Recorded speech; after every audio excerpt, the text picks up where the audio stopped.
toward the end of the summer of 42, they announced they were going to draft 18-year-olds. And I, of course, turned 18 in August. And I said, oh, my Lord. So some of us decided we probably would go enlist over at Fort Riley. Now, as far as the Army Air Corps is concerned, just about that time I became interested in aviation. Four of us did go to enlist, and I passed everything except my weight. And I had to weigh 117. And I only weighed 114.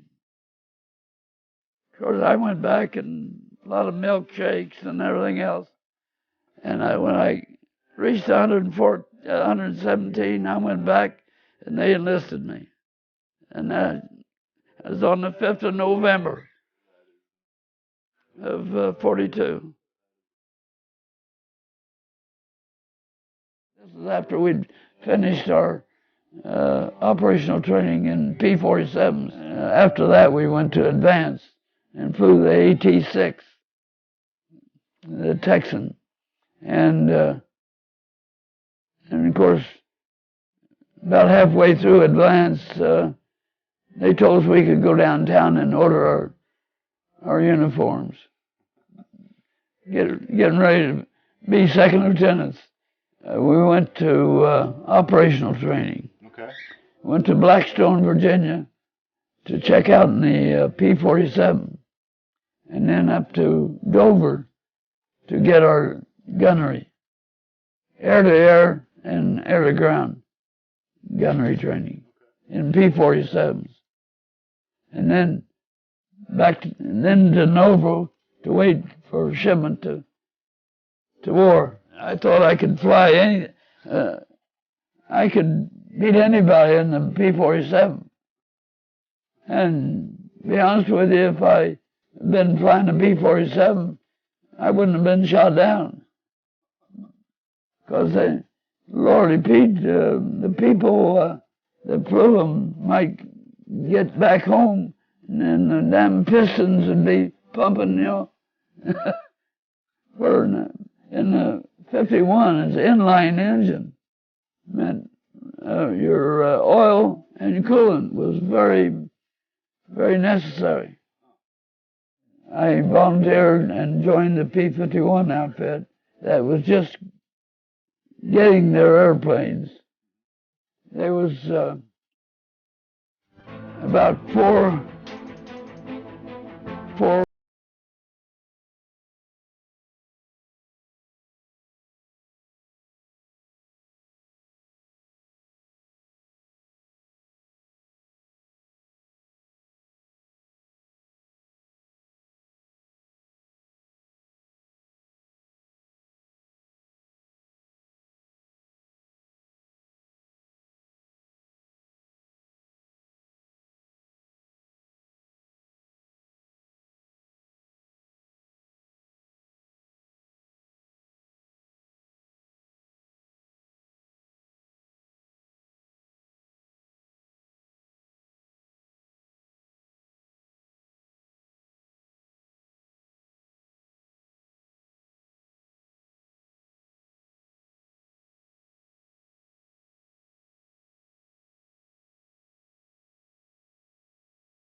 we had missions where we attacked an airfield, for example, try and knock out as many fighters as possible. See, they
I believe Herb Herb, Herb or something. Now the German's the one that told me what the name of it was later on, and we ran into it, and there was a train on the other side, stopped, which is a no. Be careful, because they had come up with anti-aircraft guns, and had become quite good. I started shooting at the engine, and I must have hit it because the boiler blew up. It was, a pretty sight. And I got a smile on my face, and about that time, my canopy just turned black. In other words, they got me and they got my oil, and they probably got my coolant as well. I headed toward France. It was the closest friendly territory, was France. And I got just on the other side of this little town, and my engine stopped. Well, I had all my flying equipment and all that, and dinghy, and all, what have you. But I knew I had to get out quickly because I didn't have very much altitude. So I, of course, unbuckled everything and went to jump out, and the slipstream pushed me back into the cockpit. So I said, I've got to do it. And I went, really made an effort, and I went over the side. Well, I didn't go very far, and I hit the tail, hit the horizontal stabilizer with my side, right here. And it spun me, and fortunately, I had not been hurt to the point where I still reached up and grabbed my ripcord, and the chute opened, and almost right after that, I hit the trees. I kind of slipped down slowly from one limb to the other till I got down on the ground. But then I found out I couldn't walk because I hit my side, and I was paralyzed temporarily, thank goodness, on my side. The two old woodsmen that picked me up, they were fairly friendly. And so they picked me up and they carried me down this path. I'll call it a cow, an oxen path, out of the woods down to toward this town. And when the burgomaster and all these people started coming out of the town, hollering and screaming and carrying on, they dropped me like a hot potato. And there I am on the ground and getting the hell beat out of me. And the burgomaster had his pistol at my head. And the only thing I could do was, help me, God. Help me. Because I couldn't help myself anymore. I was a bloody mess. And a German Wehrmacht corporal, or I'll say corporal, a soldier, came out from this town in his truck and got him away from me and put me up on the back of his truck. And then I was in the custody of the German military. They took me to this headquarters, and the German officers talked to me a little bit, and one of their secretaries was kind of making eyes at me, and they took me up and turned me around and had me facing the corner of a place. Anyway, but I was hurting, and I was asking for a doctor, or I ended up anyway in a chapel, up in the attic of a chapel, and this gentleman with the cloth got me some chicken soup, but they kept me in that attic for a couple of days, and then they started me on the move to the prison camp up at Oberetzel, outside of Frankfurt. I was there a week, being interrogated, and patch that the squadron had. They had a little dog they picked up, I think, in either Corsica or North Africa. Anyway, they showed this Beagle squadron, top hat, all duded up, a cane, long gloves, and the cane stuck down in the swastika.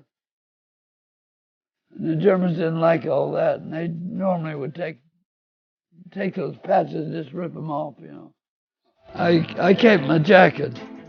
No, they took the patch off. Yeah, but they did.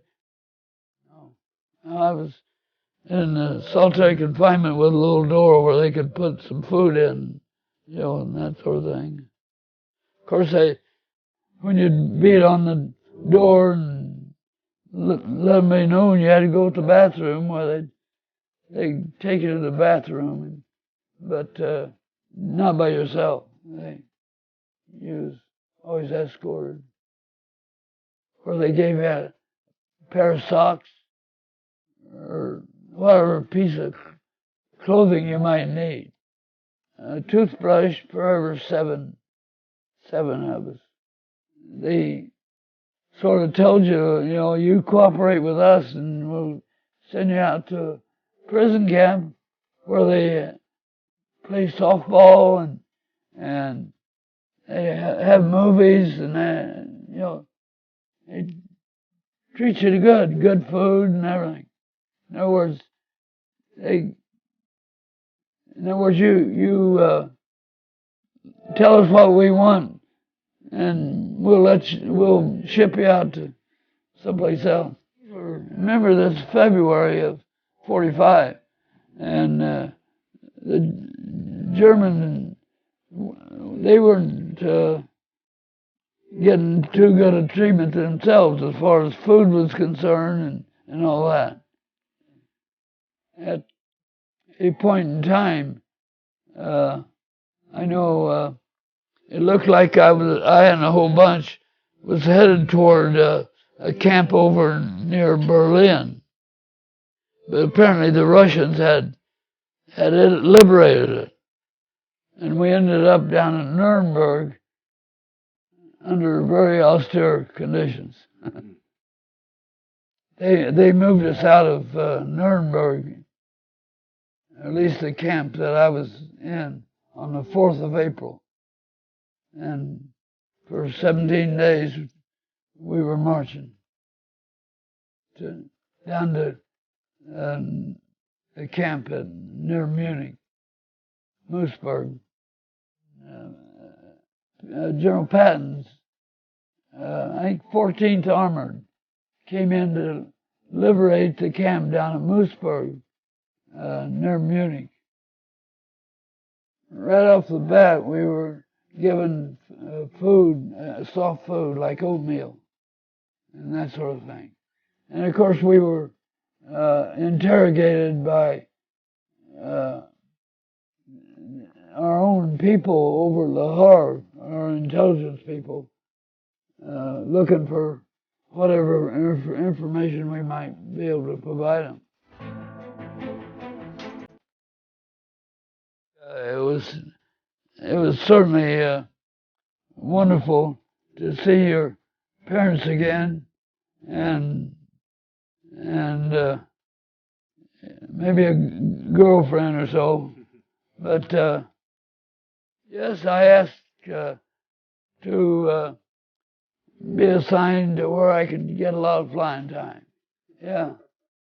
So I got to Luke because they had several programs going there, and since I have been flying the P-51, they gave me a assignment as a flight commander. I had ace flight in a squadron that was checking Chinese out in P-51s. I got a chance to apply for a regular commission in the Army Air Corps. And of course, the integration may have been talked about, but it wasn't too well known that we were going to have have an Air Force. You know, I went to Japan. We were docked in Tokyo Harbor, and the Air Force had sent a lieutenant out there to find 3 or 4 of us that they had said thought maybe they would like to keep in Tokyo. And I arranged to get checked out in an F-86 with a fighter group in Korea. I was able to make arrangements to go to Korea for a couple of weeks to get checked out in the F-86 and some flight missions there. I was a major at that time. I had to get the general to sign a letter. This major, he says, well, the general will be here shortly. He says, I'll take it in there. And he comes back and he says, the general wants to talk to you. And so I went in there and talked to Partridge, John Partridge. And he says, you want to go over to Korea? I said, I planned on going over and checking out in 86. And he says, I like that airplane. That's a good one. Says, he looked at his exec and he says, write orders on him. I got checked out and I flew a couple missions. Strictly strafing. Strafing? Yeah. Targets in Korea? Yeah. And it's the only thing I done to practice on the F-86 was strafing targets out on a little island out there. Anytime I could get myself a Goonie bird or something to go all the way over to Korea and spend a night and then go back to Tokyo, I'd do that.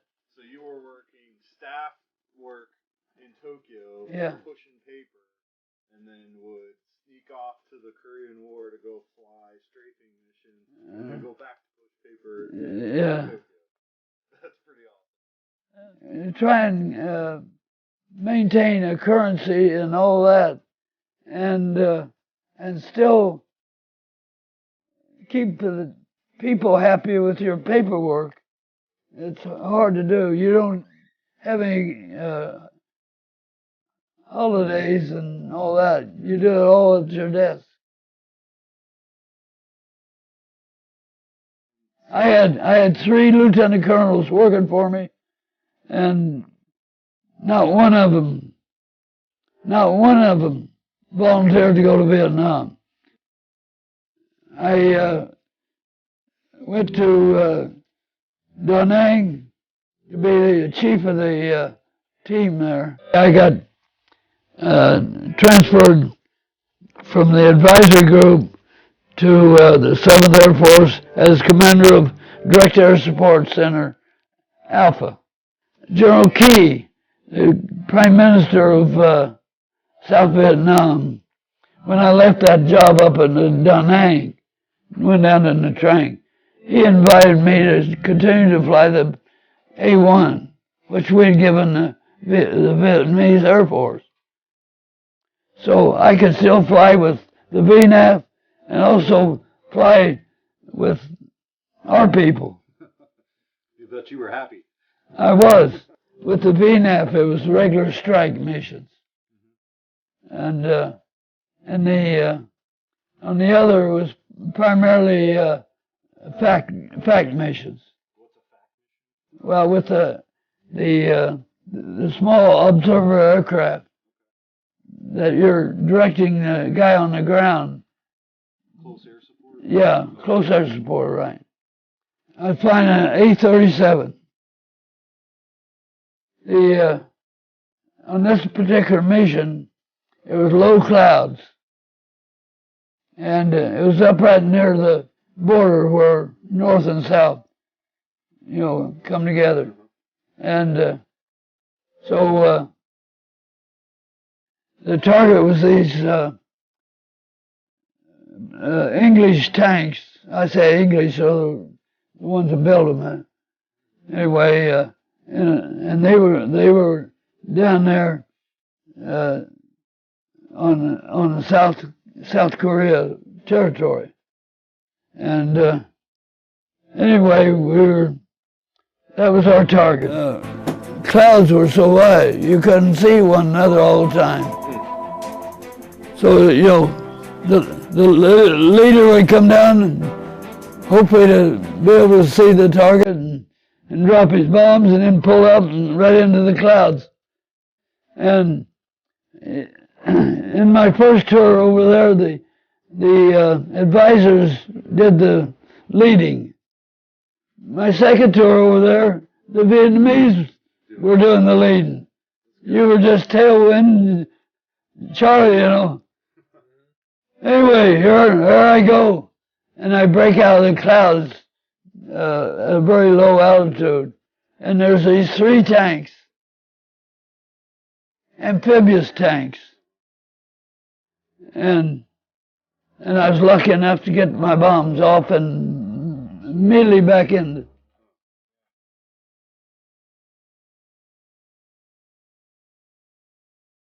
I think from a disciplinary thing, probably World War II, we were more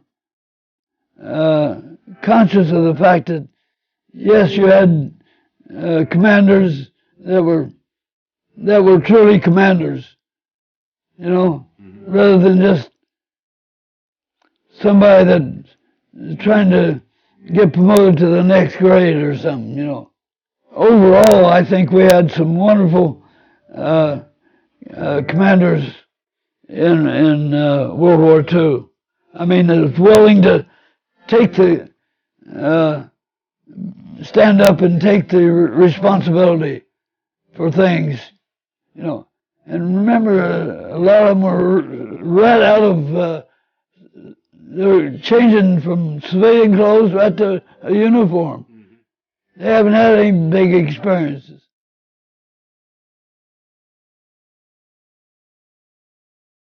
I think you have to look at yourself and your job and think, how can I best do my job and my organization? Rather than what can I do to impress so-and-so so they give me a good ER and all that.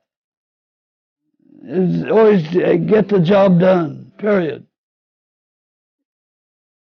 Anybody with common sense will make decisions in the right direction, I think.